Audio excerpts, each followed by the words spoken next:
জি, আর লাগবে না। Okay, thank you. Thank you.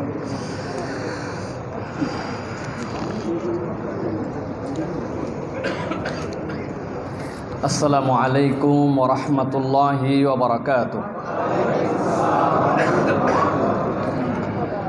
ইন্নাল হামদালিল্লাহ আলহামদুলিল্লাহি নাহমাদুহু ওয়া নাস্তাঈনুহু ওয়া নাস্তাগফিরুহু ওয়া নু'মিনু বিহি ওয়া নাতাওয়াক্কালু আলাইহি ওয়া নাউযু বিল্লাহি মিন শুরুরি আনফুসিনা ওয়া মিন সাইয়্যাতি আ'মালিনা من يهد الله فلا مضل له ومن يضلل فلا هادي له وأشهد أن لا إله إلا الله وحده لا شريك له وأشهد أن سيدنا وحبيبنا وطبيب قلوبنا محمد الذي أرسل رسوله بالهدى ودين الحق ليظهره على الدين كله وكفى بالله شهيدا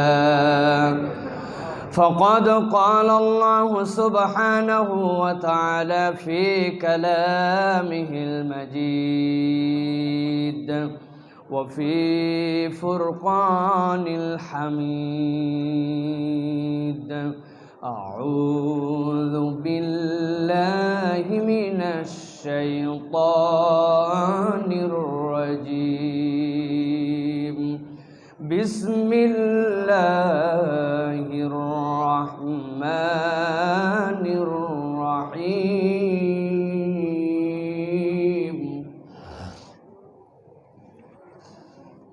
تبارك الذي نزل الفرقان على عبده ليكون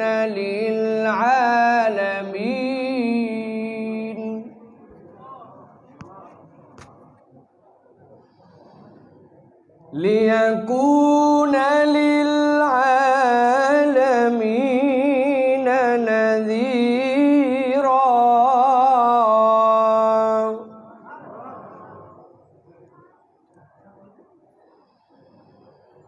تبارك الذي نزل الفرقان على عبده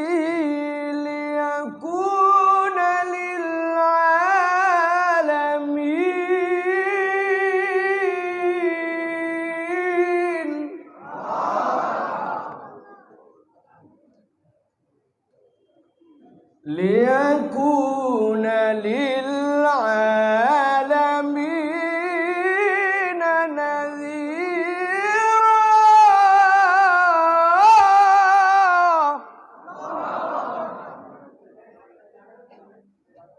وقال الله سبحانه وتعالى آمرا ومخبرا للمؤمنين والمؤمنات إلى يوم القيامة إن الله وملائكته يصلون على النبي يا أيها الذين آمنوا صلوا عليه وسلموا تسليما اللهم صل على محمد وعلى آل محمد كما صليت على إبراهيم وعلى آل إبراهيم إنك حميد مجيد اللهم بارك على محمد وعلى آل محمد كما باركت على إبراهيم وعلى آل إبراهيم إنك حميد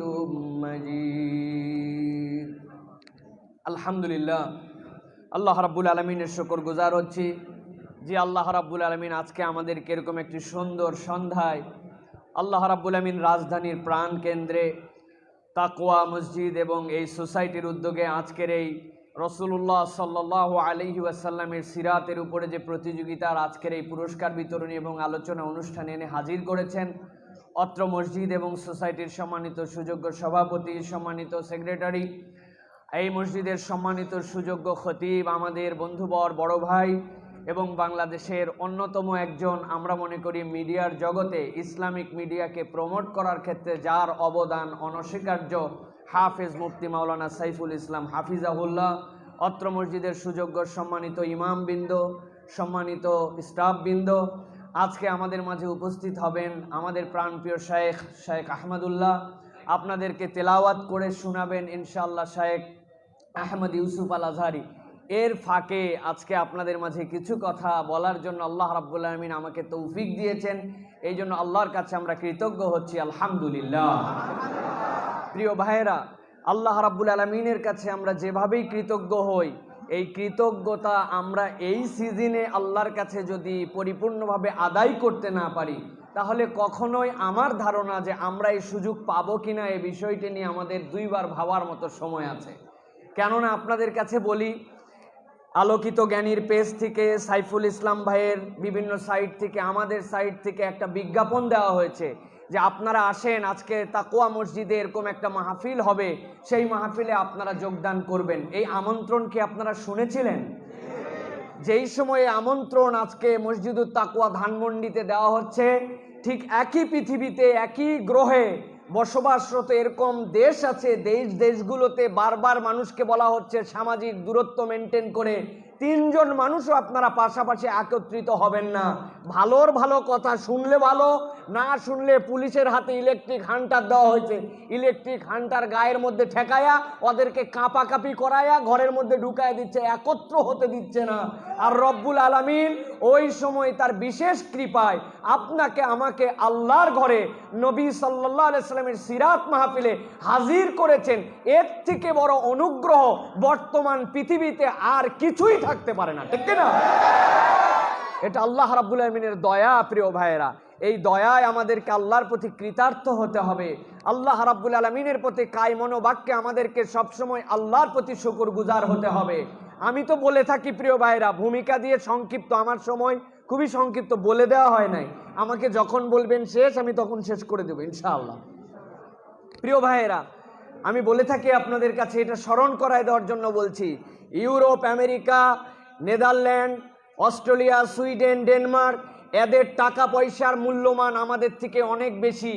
একটা পাউন্ড কিনতে হলে 130 টাকা খরচ করতে হয়, একটা ডলার কিনতে হলে আপনাকে 80 টাকার উপরে খরচ করতে হয়, ঠিক কিনা? ওরা প্রযুক্তিতে আগায়া, পৃথিবীর যত বোয়িং, পৃথিবীর যত আধুনিক আবিষ্কার, পৃথিবীর মহাকাশে যত বিজ্ঞানীরা নতুন করে পাঠাচ্ছে মঙ্গল গ্রহে, যে মঙ্গল থেকে রিসেন্ট আমাদের কাছে ছবি আসছে, আমরা মঙ্গলের ছবি দিকে বিস্মিত হচ্ছি, তারা প্রযুক্তিতে আমাদের থেকে আগায়া। তারা এই যে করোনার যে ভ্যাকসিন আমরা 2টা ডোজ নেওয়া শুরু করেছি, এই ভ্যাকসিনটা পর্যন্ত ইউরোপের দেশগুলো আবিষ্কার করে আপনার আমার কাছে পাঠিয়েছে। তারা প্রযুক্তিতে আগায়া, বিদ্যা বুদ্ধিতে আগায়া, আবিষ্কারে আগায়া। কিন্তু আমরা দেখতে পাচ্ছি করোনাকালীন মহামারীতে আক্রান্ত এবং মৃতের তালিকাতেও বাংলাদেশ আগায়া না তারা আগায়া? ব্যাপারটা কি? ওটা মিরাকলিক থিম। এইটা কেমন করে এইটা হলো? যারা প্রযুক্তিতে, জ্ঞানে, বিজ্ঞানে, বিদ্যা বুদ্ধিতে আগায়া, তারা আবার মরাতেও আগায়া। ব্যাপার কি? তার মানে বোঝা যায় কেবলমাত্র এই দুনিয়ার এই আগানোটাই আগানো নয়। আমার রব্বুল আলামিন যাদেরকে দয়া করে, যাদের প্রতি অনুগ্রহ করে এখন পর্যন্ত হেফাজত করেছেন, ওই আগানোতে যারা আগায় আছে প্রকৃত তারাই আগায়া, ঠিক কিনা? সুতরাং আমাদের একটা শ্রেণীর ইমান বিশুদ্ধ করতে হবে। লা দরার ওয়ালা দিরার। মুসলমানরা কাউকে ক্ষতি করতে বলে না, কাউকে ক্ষতি করেও না। মুসলমানরা মাস্ক পরবে, সামাজিক নিরাপত্তার বিধিবিধান মানবে, হাত ধুবে, পরিষ্কার পরিচ্ছন্ন থাকবে, সাথে সাথে ঈমান এটাও রাখবে।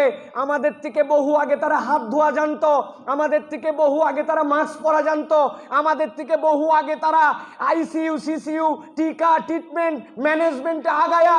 কিন্তু আল্লাহ রাব্বুল আলামিন কেবলমাত্র এইগুলা দিয়ে যদি ঠেকানো যাইতো, তাহলে তারা বেঁচে যেত। এইগুলাই একমাত্র ঠেকানো নয়, আল্লাহ যাদেরকে রক্ষা করবেন সেটাই মূলত আমাদের ঈমান রক্ষা কবচ আমাদের, ঠিক কিনা? এটা ঈমান মজবুত করতে হবে। মাস্ক খুলে ফেলতে বলছি না, স্যানিটাইজ করতে মানা করছি না, কিন্তু ঈমান বাঁচায় রাখতে হবে। তারা আপনার আমার থেকে অনেক ভালো এইগুলা জানতো, কিন্তু তারপরেও তারা তাদের মৃত্যুকে ঠেকাতে পারে নাই, আক্রান্ত হওয়াকে ঠেকাতে পারে নাই। আমার আল্লাহ আমরা কিছুই না জানার পরেও এখন পর্যন্ত ভালো রেখেছেন, এটা আল্লাহর দয়া। এই জন্য বলি প্রিয় ভাইয়েরা, আল্লাহর দয়ায় কৃতজ্ঞ হতে যদি মন একটুখানি উল্টাপাল্টা করে, একটা সহজ ট্রিটমেন্ট দিয়ে আলোচনায় প্রবেশ করব। সহজ ট্রিটমেন্ট। পৃথিবীর মানুষ দুইভাবে খায়। কয়ভাবে? আমি যেখানে কথা বলি আমার কথায় রেসপন্স করতে হবে। আপনারা সুধী সমাজ জানি, কিন্তু এখন আমাকে এই জায়গাতে বসানো হয়েছে মানে আমি দু একটা কথা বলবো, আমার কথায় আপনাদেরকে রেসপন্স করতে হবে। মানুষ খায় কয় দিক দিয়ে? দুই দিক দিয়ে। একটা হচ্ছে মুখ দিয়ে খায়, আর একটা হচ্ছে নাক দিয়ে খায়। ঠিক কিনা? আপনি বাপের কামাই ছিল, আমার আব্বা উপযুক্ত সময় ব্যবসা করার সিদ্ধান্ত নিয়েছিল, যথোপযুক্ত সময় মাল কিনা হয়েছিল, আমি কামাই রোজগার করতে পেরেছিলাম, বিদ্যা বুদ্ধিতে পারদর্শী হয়েছিলাম, আমি চাকরির উপযুক্ত আবেদন করেছিলাম, নানান কিছু দিয়ে আপনি ভাবতেও পারেন যে আপনি কামাই করে মুখ দিয়ে খান। এটাকে আমি আপনাদের সাথে ডিবেট করলে এখানেও আপনাদের এই যুক্তিকে পরাজিত করা যাবে, কিন্তু ডিবেট করব না।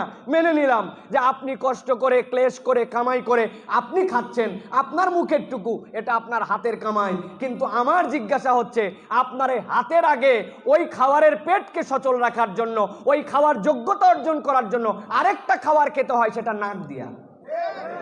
কি দিয়ে? অক্সিজেন। কারা কারা অক্সিজেন কিনে কিনে খান? হাত তোলেন। আমার আব্বা অসুস্থ হয়েছিলেন, হাসপাতালে ভর্তি করেছিলাম করোনার সময়। এই আপনাদের ঢাকার বিখ্যাত হাসপাতালে 5 দিন আইসিইউতে ছিলেন। বিল যখন হয়েছে, বিল দেখে তো ঘাবড়াইছি, কিন্তু বিল দেখার পরেও মানুষটা যখন সুস্থ হয়ে ফেরত গেছেন আমরা খুশি। তবে সব তালিকা চেক করে দেখলাম হাওয়া খাওয়ার বিল হচ্ছে 69,000। হাওয়া খাওয়া মানে বুঝেন? অক্সিজেনের বিল 69,000। 60 বছর বাঁচলো, 5 দিনের অক্সিজেনের বিল লেগে গেল 69,000। আমি বলবো, যখন আল্লাহ এবং তার রাসূলের বিধিবিধানে এই শরীর, এই মন আপনাকে বিট্রে করার চেষ্টা করবে, আপনার ডোজ হচ্ছে হয় আমার কাছে আসবেন অথবা নিজে নিজে আপনারা সিদ্ধান্ত নেবেন। আমার কাছে আসলে এক্ষুনি পরীক্ষা পাবেন, আর পরবর্তীতে বলে দিলে নিজেরাও করতে পারবেন। আমার কাছে কেউ আসতে চাইলে আসতে পারেন। 3 মিনিট হাত আর মুখটা ধরবো, নাক ধরবো আর মুখ ধরবো, ঠেসে আটকায় রাখবো আপনারে। এরপরে যখন আপনি এমন তাবাল করবেন যে আমারে ছাইরে দাও, মরে গেলাম, তখন ছেড়ে দিব।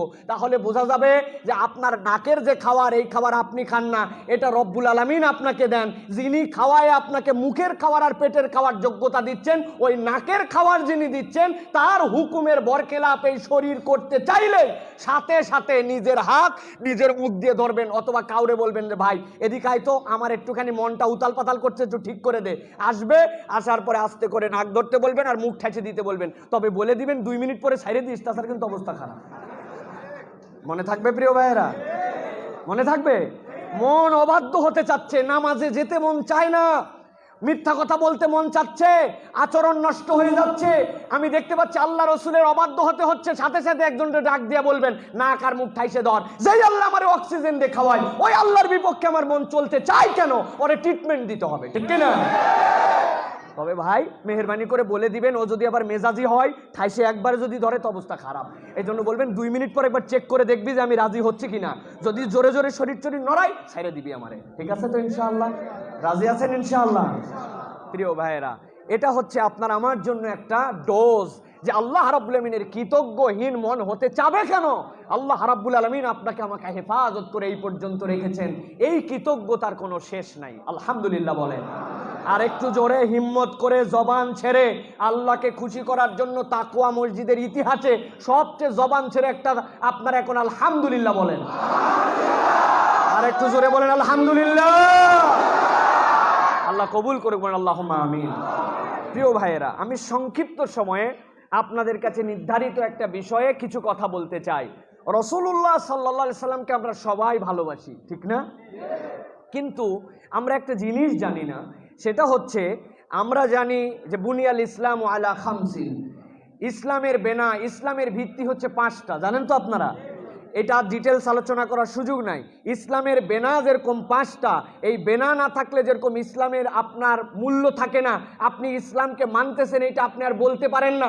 আপনি কোনো ইনস্টিটিউটে, স্কুলে যদি আপনার নাম টিকায় রাখতে চান, সেখানে ক্লাস করতে হয়, পরীক্ষা দিতে হয়, সেখানে আপনাকে স্কুলের রুলস অ্যান্ড রেগুলেশন আপনাকে ফলো করতে হয়। এইটা যদি না করেন তাহলে ওই স্কুলের ছাত্রত্ব আপনার যেরকম থাকবে না, ঠিক একই রকম ইসলামেরও বেনা আছে। এই বেনা না মানলে ইসলামের স্কুলে আপনার নাম থাকবে না, ঠিক কিনা? এটা আমার আলোচ্য বিষয় নয়। বিষয়টা হচ্ছে রাসূলুল্লাহ সাল্লাল্লাহু আলাইহি সাল্লামকে বিশ্বাস করি, রাসূলুল্লাহ সাল্লাল্লাহু আলাইহি সাল্লামকে মানি, আল্লাহর নবী আমার নবী, আমার নবীর নাম মুহাম্মদ সাল্লাল্লাহু আলাইহি সাল্লাম, এই কথাকে আপনার স্বীকৃতি দিলেও কোরআন সুন্নাহ অনুযায়ী এই কথারও কিছু বেনা আছে। ফাও ফাও খালি বলবেন নবীজি আমার নবী, মুহাম্মদ সাল্লাল্লাহু আলাইহি সাল্লাম আমার প্রিয় নবী, এই কথা বললে হবে না। আপনারে বলারই দরকার নাই। আমি তো বলি আমার পকেটের মধ্যে মুহাম্মদ সাল্লাল্লাহু আলাইহি সাল্লাম যে আমার নবী এইটা বলা আছে। বলবেন কেমন করে?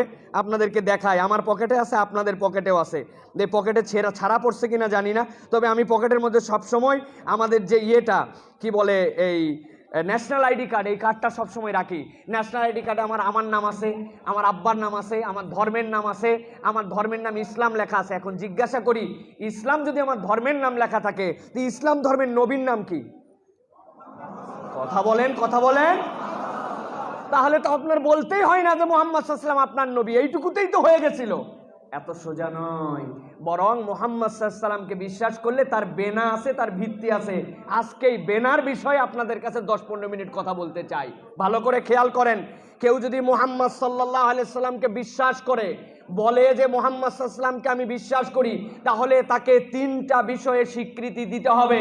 এই 3টা বিষয়ের স্বীকৃতি না হলে মুহাম্মদ সাল্লাল্লাহু আলাইহি সাল্লামকে বিশ্বাস করা হয় না। কয়টা বিষয়ের স্বীকৃতি? হাতগুলা রেডি করেন এরকম করে, আমি যেই বলবো কয়টা হাত বের করে দেখাতে হবে। 3টা। কয়টা? 3টা। হয় নাই? আবার একসাথে সবাই হাত বের করেন। মুহাম্মদ সাল্লাল্লাহু আলাইহি সাল্লামকে বিশ্বাস করার জন্য বেনা কয়টা? 3টা।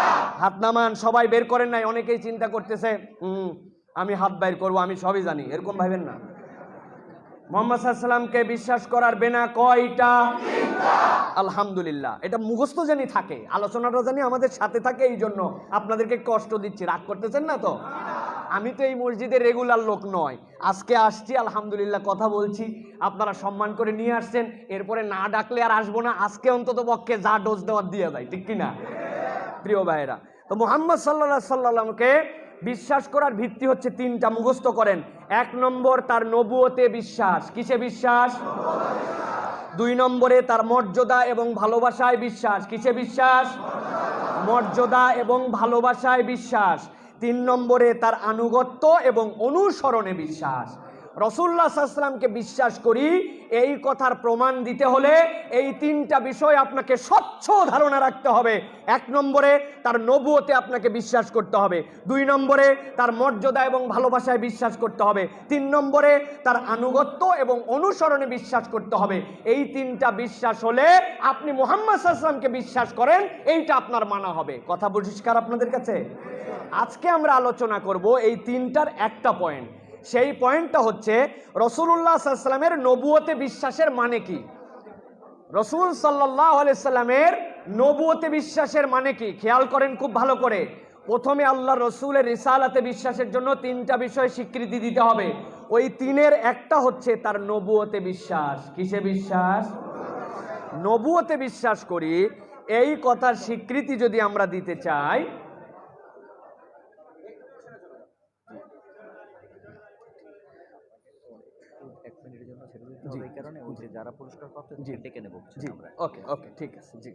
ইনশাআল্লাহ। তাহলে নবুয়তে বিশ্বাস, এবার আমরা আলোচনা করব আজকে 3টা পয়েন্টের প্রথম পয়েন্ট। খুব মনোযোগ দিয়ে কথাগুলি শুনে ফেলেন। 1 নম্বরে নবুয়তে বিশ্বাস যদি আমরা স্বীকৃতি দিতে হয়, তাহলে আমাদেরকে 4টা বিষয়ের ঘোষণা পরিষ্কার করতে হবে। আল্লাহ রসুলের নবুয়তে আমি বিশ্বাস করি, স্বীকৃতি দেই, এই ক্ষেত্রে আমাকে 4টা বিষয়ের ঘোষণা পরিষ্কার করতে হবে। কয়টা বিষয়? কয়টা বিষয়? জি, ওকে ওকে, জি জি, ওকে জি, মাইক দিচ্ছে আপনাকে, আপনাকে মাইক দিচ্ছে। বিসমিল্লাহির রহমানির রহিম। সম্মানিত অতিথিবৃন্দ, আপনাদের মধ্যে যারা আজকে পুরস্কার প্রাপ্ত হয়েছেন, তারা মেহরবানি করে আমাদের এখান থেকে পেছনে চলে আসেন। যারা আজকে পুরস্কার প্রাপ্ত হয়েছেন প্রতিযোগিতায়, আপনারা মেহরবানি করে এখানে চলে আসেন, পেছনে চলে আসেন। আমাদের মসজিদের মাদ্রাসার হাফেজ যারা হয়েছেন তারা সহ যারা পুরস্কার প্রাপ্ত হয়েছেন, আপনারা এখানে চলে আসেন। ঠিক আছে, ওকে জি, আলহামদুলিল্লাহ। যারা আজকের এই সুন্দর প্রোগ্রামের যারা পুরস্কার প্রাপ্ত আপনারা, জি ওকে, আপনাদের যারা পুরস্কার প্রাপ্ত আপনাদেরকে গ্রিন রুমে পেছনে আসার জন্য অনুরোধ করা হচ্ছে ইনশাল্লাহ। আমাদের প্রোগ্রামটা খুবই শর্ট টাইমের, আমি আপনাদের কাছে খুবই সংক্ষিপ্ত সময় শেষ করব ইনশাল্লাহ। তবে সাইফুল ভাইকে আমি অনুরোধ করব আমাকে একটু জানিয়ে রাখতে যে আমি আর কয় মিনিট সময় পাবো, যাতে আমার যারা শ্রোতা তাদের কাছে একদম হুট করে চলে গেলে তারা অনেক কথা বুঝার গ্যাপ থাকবে। এই জন্য আমাকে টাইম বলে দিলে আমি সেই অনুযায়ী কথা শেষ করে দেবো ইনশাআল্লাহ। তাহলে নবুয়তে বিশ্বাসের ক্ষেত্রে আমাদেরকে 4টা বিষয়ে স্বীকৃতি দিতে হবে। কয়টা বিষয়? 1 নম্বরে রাসূলুল্লাহ সাল্লাল্লাহু আলাইহি সাল্লামের নবুয়ত সার্বজনীন। বলেন কি? রাসূলুল্লাহ সাল্লাল্লাহু আলাইহি সাল্লামের নবুয়ত সার্বজনীন, এটা আপনাকে স্বীকৃতি দিতে হবে। বাদা মুহাম্মাদিন সাল্লাল্লাহু আলাইহি সাল্লাম ইলা ইয়াউমিল কিয়ামা, আল্লাহর নবীর আসার পরের থেকে কিয়ামত পর্যন্ত সকল মানুষ, সকল কাল, সকল যুগ, সকল শ্রেণীর জন্য আপনার আমার নবীর নবুয়ত সার্বজনীন। তার নবুয়তের মধ্যে সকল জাতি গোষ্ঠীর মুক্তির সনদ দেওয়া আছে। এইটা আপনাকে বুঝে না বুঝে স্বীকৃতি দিতে হবে, ঠিক কি না? মাথায় ধরুক না ধরুক সেটা আলাদা বিষয়, কিন্তু আপনাকে স্বীকার করতে হবে আল্লাহর নবীর নবুয়তে বিশ্বাস করি মানে আমার নবীর নবুয়ত সার্বজনীন। এটা 1 নম্বর। 2 নম্বরে আপনাকে স্বীকার করতে হবে আল্লাহ রসুলের মাধ্যমে নবুয়তের সমাপ্তি হয়েছে, আমার নবীর পরে আর কোন নবী আসবে জোরে বলেন আসবে।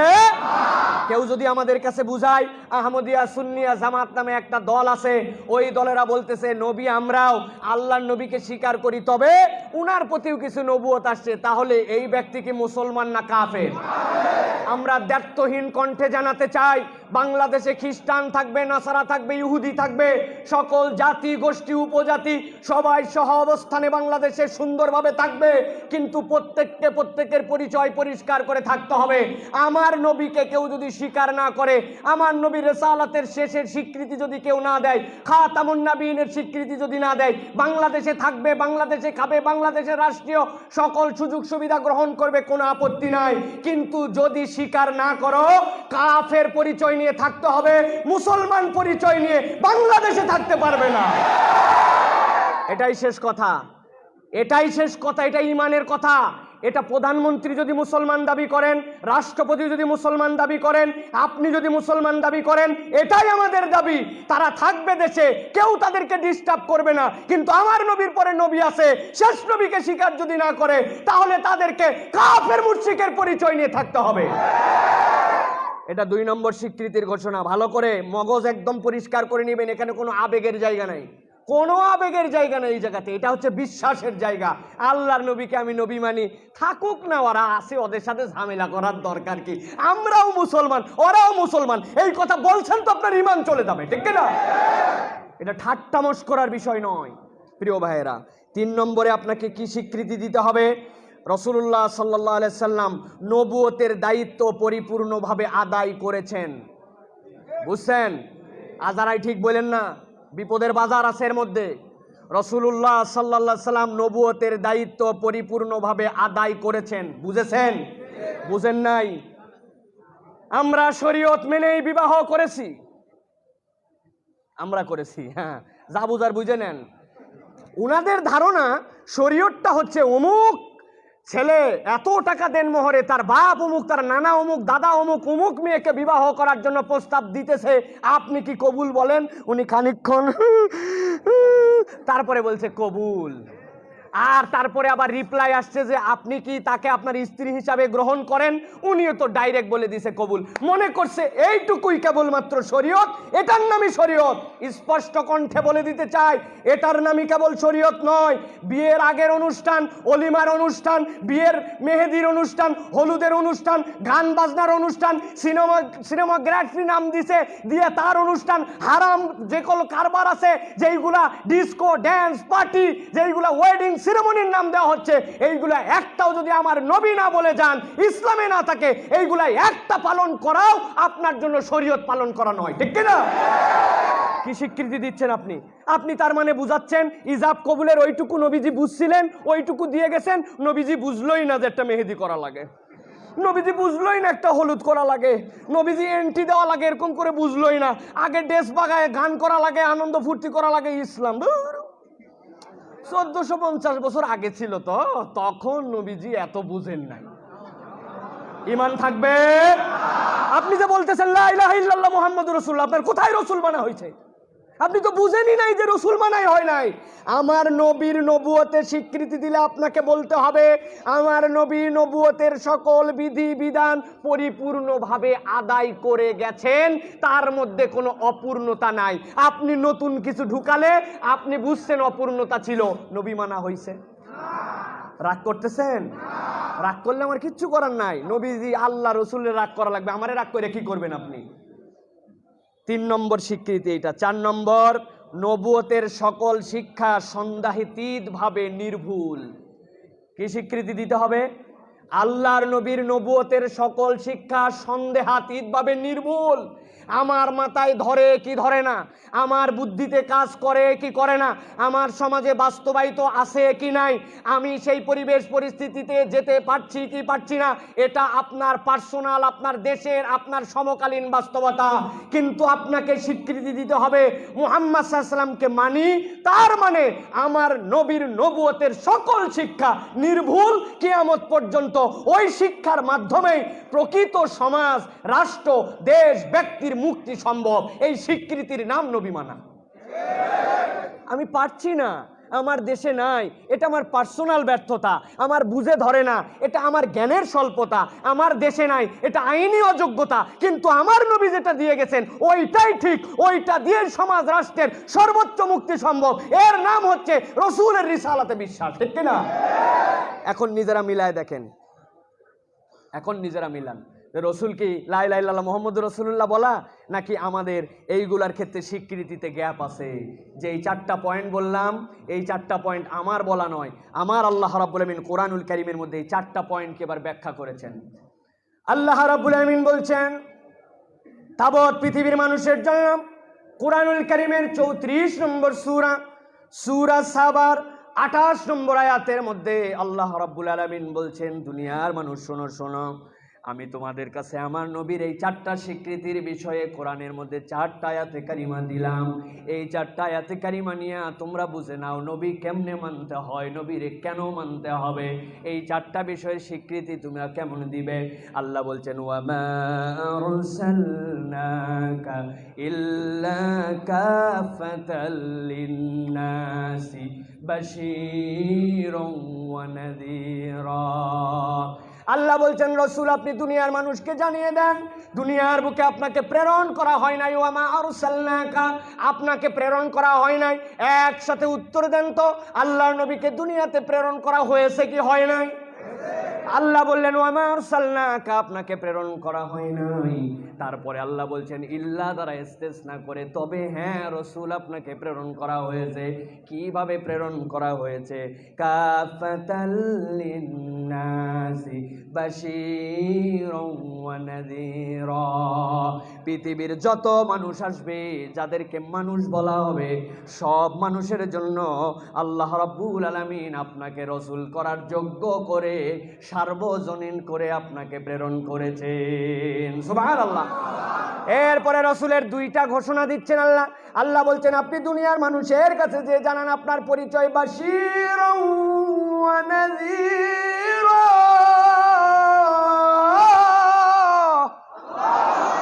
আমার আল্লাহ বলছেন রসুল আপনার পরিচয় দেন আগে, আপনি তাবৎ পৃথিবীর মানুষের জন্য বাশীর, আপনি আগে নাযীর নন। আল্লাহ নূহ আলাইহিস সালামকে প্রেরণ করেছেন, আল্লাহ নূহ আলাইহিস সালামকে আগে নাযীর বলেছেন, ইন্নী রাসূলুল্লাহি ইলাইকুম, আমি তোমাদের কাছে রসুল হিসাবে এসেছি, কেন? যাতে তোমাদেরকে সতর্ক করি। কিন্তু আল্লাহ বলছেন রসুল আপনাকে আগে বাশীর করা হলো। আল্লাহর নবী বাশারতের ঘোষণাটা মুস্তাদরাক আল হাকিমের মধ্যে বলেছেন, অন্য নবীর থেকে আমি কেন পার্থক্য জানো নাকি আমার উম্মত? আল্লাহ নবী বলছেন মা মিন আবদিন ইয়াশহাদু আল্লা ইলাহা ইল্লাল্লাহ ওয়া আন্না মুহাম্মাদান আবদুহু ওয়া রাসূলুহু ইল্লা হারামাহুল্লাহুন নার। ও দুনিয়ার মানুষ শোনো শোনো, তোমার হাজার অপরাধ থাক, হাজার ভুল থাক, হাজার জীবনে তোমার সমস্যা থাক না কেন, 2টা বিষয়ের ঈমান যদি তুমি পরিষ্কার পার করে কবরে আসতে পারো, আশহাদু আল্লা ইলাহা ইল্লাল্লাহ বুঝে সুঝে যদি এইটার স্বীকৃতি তুমি মজবুত করো, ওয়া আন্না মুহাম্মাদান আবদুহু ওয়া রাসূলুহু আল্লাহর নবীর স্বীকৃতি বুঝে যদি আসো, আমি রাসূল তোমাদের জন্য বললাম ইল্লা হারামাহুল্লাহুন নার, আমি রাসূল তোমাকে বলছি এই দুইটার স্বীকৃতি দিয়ে বুঝে আসলে তোমার ভুলের কারণে পানিশমেন্ট হতে পারে, আমার আল্লাহ রাব্বুল আমিন তোমাকে শাস্তি দিতে পারেন, কিন্তু আমি রাসূল গ্যারান্টার হলাম এই দুইটা ভিত্তির কারণে চিরস্থায়ীভাবে জাহান্নামে থাকা আল্লাহ রাব্বুল আমিন আমার উম্মতের জন্য হারাম করেছে। আল্লাহ রাব্বুল আমিনের নবীকে বলা হচ্ছে এরপরে আপনি জানান দুনিয়ার মানুষের কাছে, আপনি যে দুনিয়ার মানুষের জন্য নবুয়ত আপনার সমাপ্ত হলো, আপনার রিসালাতের স্বীকৃতিটা তারা কেমন করে দিবে দুনিয়ার মানুষকে বলেন। আয়াতে কারিমা আসলো কুল ইয়া আইয়ুহান নাসু ইন্নী রাসূলুল্লাহ,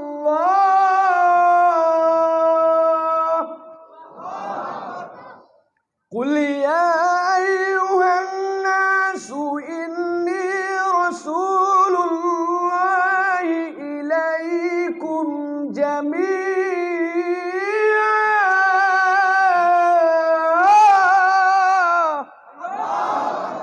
রাসূল আপনি জানায় দেন দুনিয়াতে যত মানুষ আসবে সেই মানুষ কেবল মুসলমান নয়, সেই মানুষ কেবল মুসলমানের ঘরের সন্তান হিসাবে মানুষ নয়, সেই মানুষটা যেই জনপদে আসুক, যেই সম্প্রদায়ের মধ্যে আসুক আর যেখানে আসুক, আমি রাসূলের জীবনের মধ্যে এমনভাবে আদর্শকে ঢুকায় দিছি পৃথিবীর যত মানুষ যদি তার আদর্শটা খুঁজতে চায় মুহাম্মদ সাল্লাল্লাহু আলাইহি ওয়াসাল্লাম তার জন্য যথেষ্ট হবে।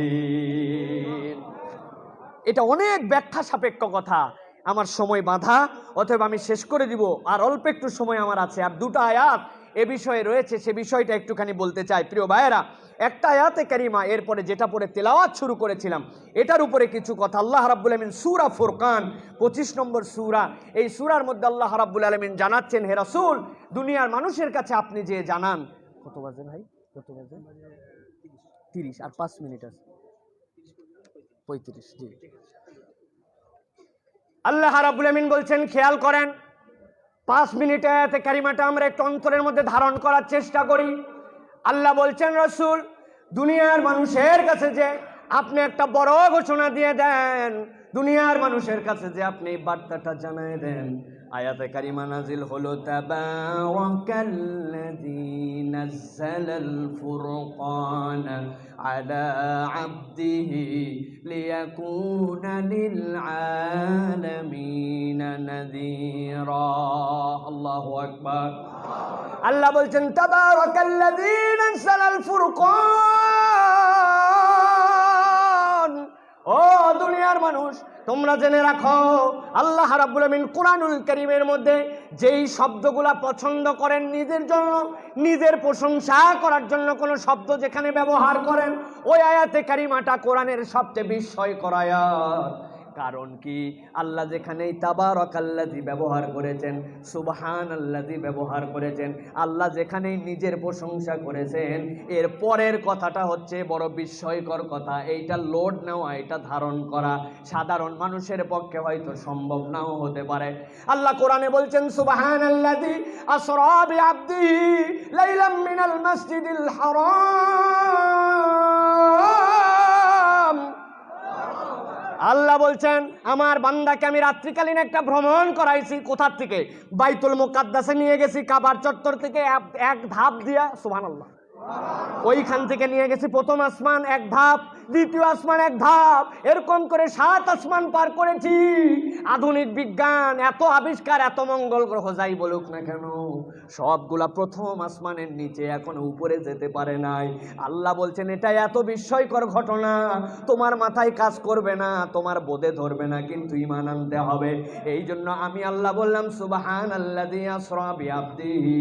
আল্লাহ যেখানেই সুবহান, যেখানেই তাবারাক সাদাকা এরকম শব্দ ব্যবহার করেছেন, বোঝা যায় এরপরে আল্লাহ বিস্ময়কর কথা বলেন।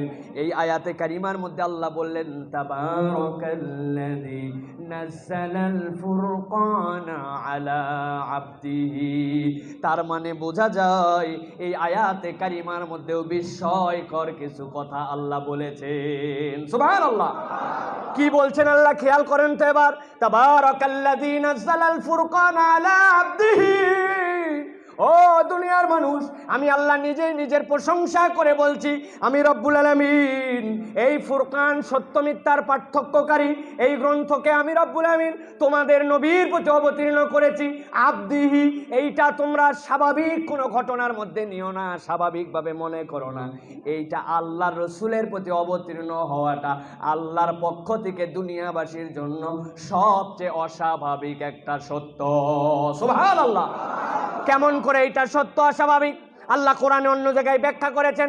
আল্লাহ বলছেন লাউ আনজালনা হাযাল কুরআনা আলা জাবালিন লারাআইতাহু খাশিআন মুতাসাদ্দিআন।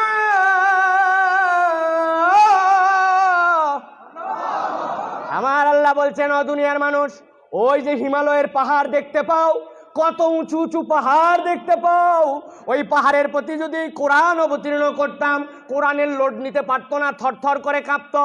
কোরআন লোড নিতে পারতো না, থরথর করে কাঁপতো। আল্লাহর কথা বিশ্বাস করি, কিন্তু আল্লাহ এই পাহাড়ের আবার বর্ণনা দিচ্ছেন ওয়াল জিবালা আউতাদা। কেন আমি সাগরের কথা বললাম না? কেন আমি মরুভূমির কথা বললাম না? কেন আমি দুনিয়ার মানুষের জন্য পাহাড়ের কথা বললাম জানো নাকি? একটা পাহাড় উপর দিকে যতখানি উঁচু, আমি আল্লাহ ওই পাহাড়টাকে পৃথিবীকে ধীরে স্থির করে রাখার জন্য ঠিক পেরেকের মতো ততখানি মাটির নিচে গেড়ে রেখেছি। ওই পাহাড়টা যেইটা অত উঁচু, তার উপরেও কোরআন আসলে কোরআনের লোড নিতে পারতো না, কিন্তু আমার বিস্ময়কর বান্দা মুহাম্মদ সাল্লাল্লাহু আলাইহি ওয়াসাল্লাম, তার উপরে আমি এই কোরআনকে নাজিল করেছি। আমার রসুল একটুও নড়াচড়া করে না। আল্লাহু আকবার। আল্লাহ বলছেন, প্রিয় মুসলমানেরা বুঝার চেষ্টা করো। তাবারাকাল্লাযী নাযালাল ফুরকানা আলা আবদিহি। কোরআন তো অবতীর্ণ করলাম বিস্ময়কর ভাবে, আমি রব্বুল আলামিন তোমাদের জন্য এই ফুরকানটা দিলাম আমার হাবিবের উপরে, কিন্তু কেন আমি রব্বুল আলামিন এইটাকে আরো বিস্ময়কর করেছি জানো নাকি? হে রাসূল, আপনি জানায় দেন। সেইটার কারণ হচ্ছে লিয়াকুনা লিল আলামিনা নাযীরা। আমি রব্বুল আলামিন বললাম এই কোরআন এমন একটা গ্রন্থ, এর মধ্যে এমনভাবে আমি আল্লাহ সব বিষয়গুলোকে ইনস্টল করে দিয়েছি, কিয়ামত পর্যন্ত আপডেট করার প্রয়োজন পড়বে না। কিয়ামত পর্যন্ত মানুষের পাথেয় হিসাবে যা যা লাগবে, মানুষের জীবন ব্যবস্থা হিসাবে আমি আল্লাহ সবগুলাকে এই কোরআনের মধ্যে দিয়ে দিয়েছি। সুবহানাল্লাহ। 1400 বছর পরেও আজকেও কোরআন আমাদের কাছে একটুকু পুরাতন মনে হয় না, বরং আমাদের কাছে তো মনে হয় কোরআনই সবচেয়ে বেশি আমাদের কাছে আপডেট, কোরআনই সবচেয়ে বেশি আমাদেরকে নির্ভুল তথ্য দেয়, ঠিক কিনা? আমরা যখন মানুষকে কোরআনের দিকে ডাকি, এখন একটা শ্রেণী আমাদেরকে বলে আরো বাংলাদেশের এই হুজুররা, এই মোল্লারা বাংলাদেশকে 200 বছর পিছায় নিয়ে গেছে, বলে না ভাই? আমি বলি ভাই, আল্লাহ আপনাদের প্রতি রহম করুক, আল্লাহ আপনাদের প্রতি দয়া করুক। আমরা কেবল চেষ্টা করে 200 বছর নিয়ে গেছি বলতেছেন, আমাদের তো টার্গেট 200 বছর না, আমাদের টার্গেট বাংলাদেশকে 1450 বছর পিছনে নিয়ে যাওয়া, ঠিক না? টার্গেট কেবল আপনারা দিয়েছেন 200 বছর, আমাদের টার্গেট 1450 বছর।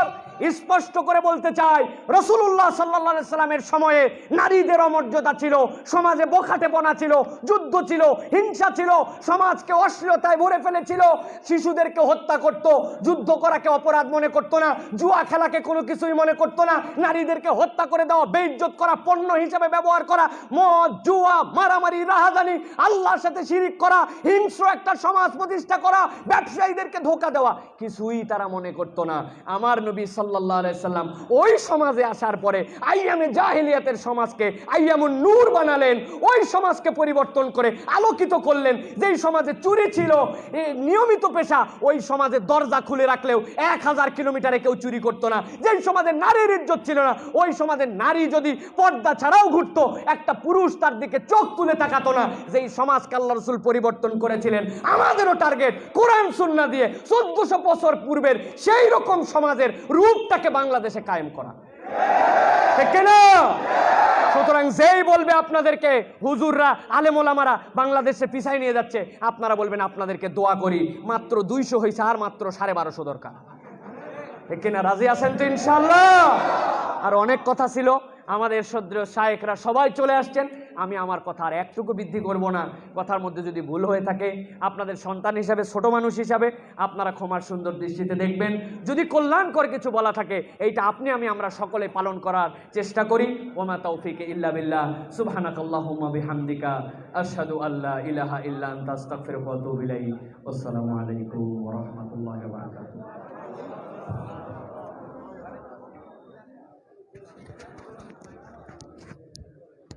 আলহামদুলিল্লাহ।